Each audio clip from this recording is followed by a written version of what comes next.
Have you ever wondered what really separates a simple pound from a true compassionate animal shelter?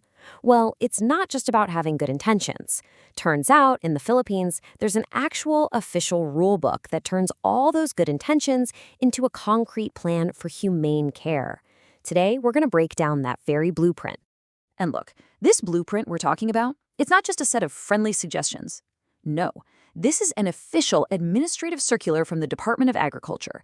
It was created specifically to enforce the Animal Welfare Act. So what that means is these rules are law. They're designed to protect and actively promote the welfare of every single animal that comes through a shelter's doors. So that really gets us to the heart of it, right? What does it actually take to run a proper animal shelter? Because it is so much more complicated than just putting out some food and water. It involves very specific facility designs, really strict protocols, and, most importantly, a deep understanding of what animal well-being truly means. So here's how we're going to walk through the official blueprint. First, we'll get into why these rules even exist in the first place. Then, we're going to look at the physical layout of a safe shelter. After that, we'll see what a day in an animal's life looks like based on these standards. Then, we'll cover the people and the processes, and finally, we'll wrap up with why all of this really matters. All right, let's start at the very beginning, the foundation.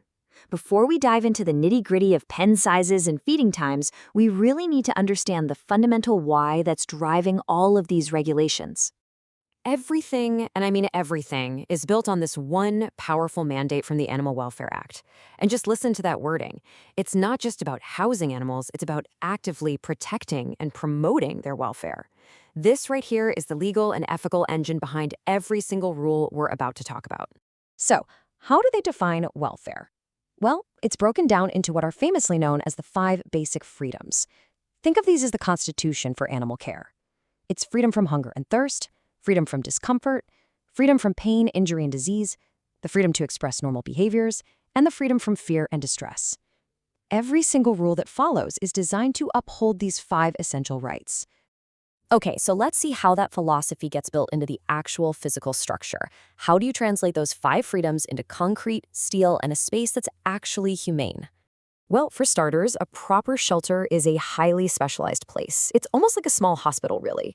The regulations require all of these distinct areas, and each one has a very specific job. You've got the reception area for intake, a dedicated surgery room, and even a special area just for the animals to socialize.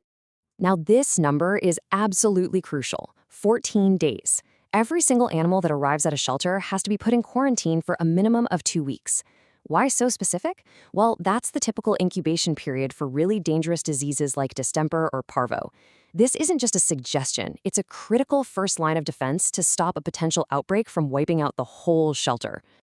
And believe me, that quarantine is serious business. The rules demand 0 contact, no exceptions. This covers everything.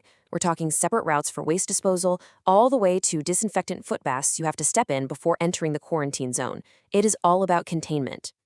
And the guidelines get super specific to make sure animals have freedom from discomfort.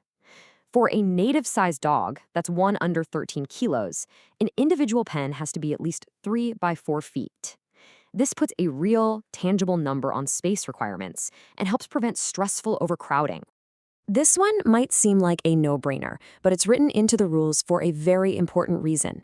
Housing dogs and cats in separate areas is mandatory. It's such a simple thing, but it's absolutely key to reducing stress and preventing injuries. You're respecting their basic natures, plain and simple. Okay, so we've got the building down. Now let's zoom in and look at the daily routines that really define what life is like inside. This is where policy becomes an animal's actual quality of life, hour by hour. The feeding rules are super clear and direct. It's all about consistency and good health. Every animal gets its own bowl. No fighting for food. Fresh, clean water has to be available 24/7. And they even mandate simple, smart things, like not exercising an animal right after they eat to prevent bloat. And healthcare isn't just a nice-to-have, it's a core, non-negotiable part of the operation. Every animal has to be vaccinated against rabies, that's for public safety, and neutered as soon as it's medically safe to do so. That helps control overpopulation. Routine deworming and flea treatments prevent suffering, and a permanent ID, like a microchip, means they have a better chance of being found if they get lost again. The rule here is simple: immediate action. No waiting around. If an animal shows up sick or hurt, it has to be treated right away.